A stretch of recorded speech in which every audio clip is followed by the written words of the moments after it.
இது ஃபர்ஸ்ட் மலேசியாவின் செய்திகள் உங்களுக்காக.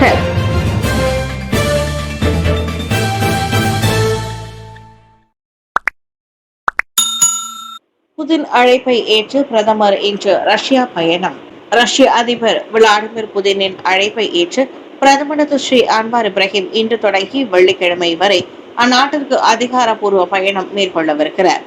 இந்த பயணம் மாஸ்கோ மற்றும் தாதர்ஸ்தான் குடியரசில் உள்ள கசான் ஆகிய 2 முதன்மை இடங்களை உள்ளடக்கியுள்ளது. பிரதமர் இன்று மாஸ்கோவை சென்றடைவார் என்று அவரின் மூத்த பத்திரிகையாளர் செயலாளர் துங்கு நஸ்ருல் அபைடா தெரிவித்தார். மாஸ்கோவில் அனைத்துலக உறவுகள் பல்கலைக்கழகத்தின் மாஸ்கோ மாநில கழகம் MGIM-இல் பிரதமர் உரையாற்றுவார். மேலும் ரஷ்ய வர்த்தகர்களுடன் மாஸ்கோவில் உள்ள புலம்பெயர்ந்த இந்தியர்களுடனும் சந்திப்பு நடத்துவார் என்று அவர் கூறினார்.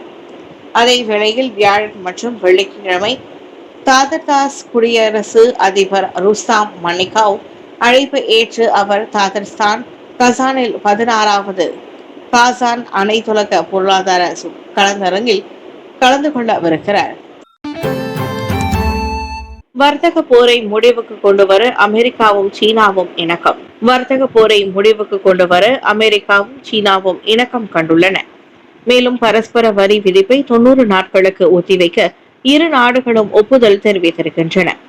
சீன பொருட்கள் மீதான 145 விழுக்காடு வரி விகிதத்தை 115 விழுக்காடு குறைக்க அமெரிக்கா ஒப்புக்கொண்டுள்ளது. அதே வேளையில் அமெரிக்க பொருட்களுக்கான வரி விகிதத்தை 10 விழுக்காடு குறைக்க சீனா ஒப்புக்கொண்டுள்ளது.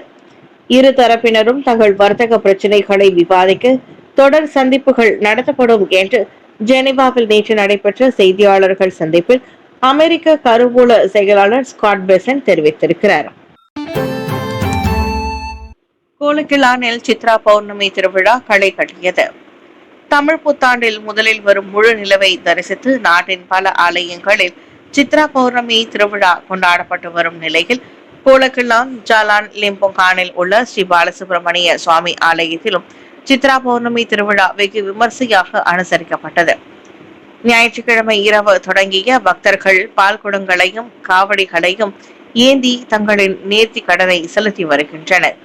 அதோடு நேற்று அதிகாலை 5 மணி தொடங்கி 7 மணி வரை நடைபெற்ற பாலாபிஷேகத்திற்கு பின்னர் காலை 7:30 மணிக்கு ஸ்ரீ பாலசுப்ரமணிய சுவாமிக்கு சிறப்பு பூஜைகள் நடைபெற்றன. பல்வேறு மாநிலங்களை சேர்ந்த அதிகமான பக்தர்கள் ஆலயத்திற்கு வருகை புரிந்ததாக ஆலய தலைவர் டாக்டர் முருகா சுப்பிரமணியம் கூறினார்.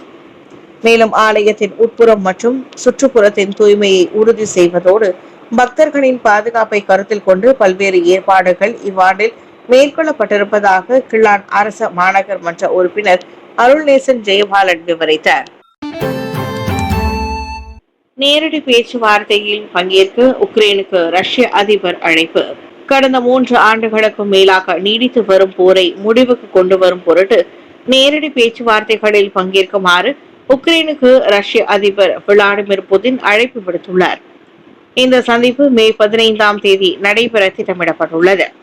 நீண்ட கால அமைதியை நிலைநாட்டும் பொருட்டு அர்த்தமுள்ள பேச்சுவார்த்தைகளை ரஷ்யா எதிர்பார்ப்பதாக புதின் தெரிவித்திருக்கிறார். மேலும் போர் நிறுத்தம் தொடர்பான பேச்சுவார்த்தைகள் துருக்கி இஸ்தான்புலில் நடைபெற வேண்டும் என்று அவர் கேட்டுக்கொண்டார். இது தொடர்பாக துருக்கி அதிபர் ரிகெப் தாயிப் எர்டோகனிடம் தாம் கலந்து ஆலோசிக்கவிருப்பதாக புதின் தெரிவித்தார். இதனிடையே புதின் விடுதற்கும் அழைப்பை தாம் ஏற்பதாக உக்ரைனிய அதிபர் விளாடிமிர் ஜெலன்ஸ்கி கூறியுள்ளார். அண்மையில் ஐரோப்பிய தலைவர்களுடன் ஜெலன்ஸ்கி சந்திப்பு நடத்தியிருந்தார். சித்ரா பௌர்ணமி உடைமைகளை பாதுகாத்துக் கொள்ள வலியுறுத்தல். 151 ஆண்டுகள் பழமை வாய்ந்த பேராக் தெருக்கின்தான் நகரத்தார் ஸ்ரீ தண்டாயுதபாணி ஆலயத்தில் இவ்வாண்டு சித்ரா பௌர்ணமி திருவிழா கோலாகலமாக கொண்டாடப்பட்டது. பக்தர்கள் கூட்டம் அதிகமாக இருப்பதால் பொதுமக்கள் தங்களின் உடைமைகளை பாதுகாத்துக் கொள்ள பேராக் மாநில ஆட்சிக்குழு உறுப்பினர் சிவனேசன் வலியுறுத்தினர். எந்தெந்த ஆலயங்களில் சித்ரா பௌர்ணமி திருவிழா பெரிய அளவில் கொண்டாடப்படுகிறார்களோ அந்த ஆலயங்களில் CCTV கேமராக்களை பொருத்தப்பட வேண்டும். அது பக்தர்களின் பாதுகாப்பை உறுதி செய்யும் என்று நான் நம்புகிறேன் என்றார் அவர். ஞாயிற்றுக்கிழமை இரவு தொடங்கி பக்தர்கள் பால்குடங்களையும் காவடிகளையும் ஏந்தியும் முடி காணிக்கைகளை செலுத்தியும் தங்களின் நேர்த்தி கடன்களை செலுத்தி வருகின்றனர். கோவிலுக்கு வந்ததில் மிகவும் சிறப்பு, எங்களுக்கு மிகவும் சந்தோஷம் என்றார் எஸ் சரோஜா. பொது விடுமுறையை பயன்படுத்தி சுற்றுப்பயணிகள் உட்பட பல்வேறு மாநிலங்களை சேர்ந்த ஆயிரக்கணக்கான பக்தர்கள் ஆலயத்திற்கு வருகை புரிந்தனர்.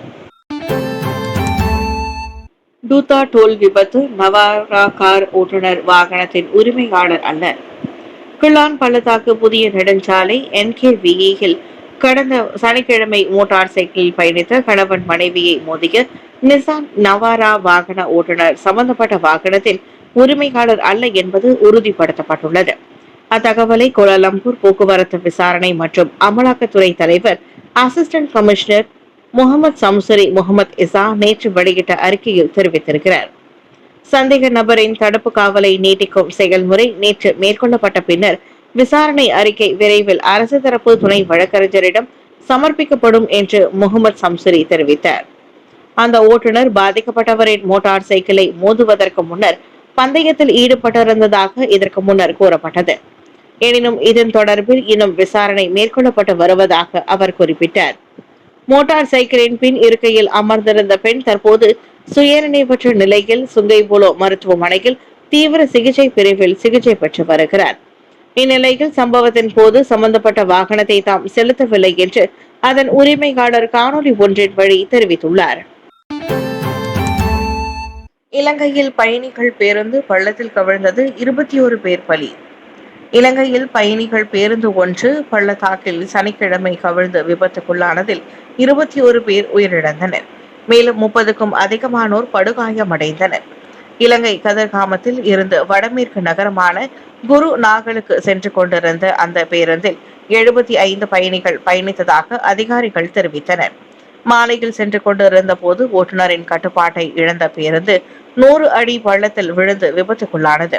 இந்த விபத்தில் 21 பேர் சம்பவ இடத்திலேயே உயிரிழந்தனர். தகவல் அறிந்து சம்பவ இடத்திற்கு விரைந்த போலீஸ் உறுப்பினர்கள் படுகாயம் அடைந்தவர்களை மீட்டு மருத்துவமனையில் அனுமதித்தனர். சிலரின் நிலைமை கவலைக்கிடமாக உள்ளதால் பலி எண்ணிக்கை அதிகரிக்க கூடும் என்று அஞ்சப்படுகிறது. 20 பேர் மட்டுமே பயணிக்கக்கூடிய அந்த பேருந்தில் அதிகமான பயணிகள் பயணித்தது முதற்கட்ட விசாரணையில் தெரிய வந்துள்ளது. இந்தியா பாகிஸ்தான் எல்லையில் அமைதியான சூழல் நிலவுகிறது. கடந்த 19 நாட்களுக்கு பிறகு இந்தியா பாகிஸ்தான் எல்லையில் அமைதியான சூழல் நிலவி வருகிறது. ஞாயிற்றுக்கிழமை இரவு எல்லையில் ஆளில்லா விமானங்கள், ஏவுகணை தாக்குதல் மற்றும் துப்பாக்கிச்சூடு சம்பவம் ஏதும் நிகழவில்லை என்று இந்திய ராணுவம் தெரிவித்துள்ளது. இரு நாடுகளின் எல்லையில் உள்ள சந்தைகள் வழக்கு நிலைக்கு திரும்பியுள்ளன. இந்தியா கட்டுப்பாட்டில் உள்ள காஷ்மீரின் பஹல்காமில் மேற்கொள்ளப்பட்ட தீவிரவாத தாக்குதலை தொடர்ந்து கடந்த 7ஆம் தேதி இந்தியாவின் முப்படைகளும் இணைந்து ஆபரேஷன் சிந்தூர் என்ற பெயரில் பாகிஸ்தான் மற்றும் பாகிஸ்தான் ஆக்கிரமிப்பு காஷ்மீரில் உள்ள 9 தீவிரவாத முகாம்களை குறிவைத்து தாக்குதல் நடத்தின. அமெரிக்காவின் பேச்சுவார்த்தையை தொடர்ந்து அவ்விரு நாடுகளுக்கும் இடையே நேற்று முன்தினம் போர் நிறுத்த உடன்பாடு ஏற்பட்டது.